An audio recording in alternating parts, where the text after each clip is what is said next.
What is up, guys? Welcome back to the channel. Today we're going to be removing rear bumper sticker on a car.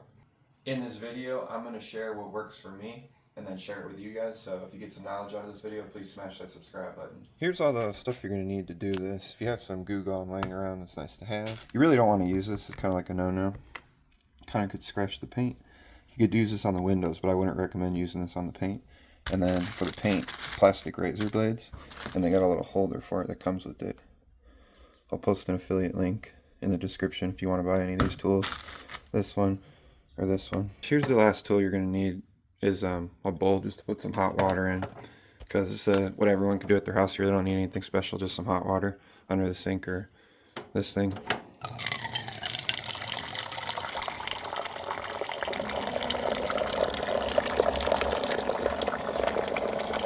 Coming in at 160 degrees. What you're going to do, just put your rag in it and then put it on the paint, put it on the sticker, and just push on it with something. You should probably wear gloves because it's pretty hot. Don't burn yourself. You could use some Goo Gone, that'll help. Or now that that's been sitting on there for a little bit, just grab your plastic razor blade and put it in the holder.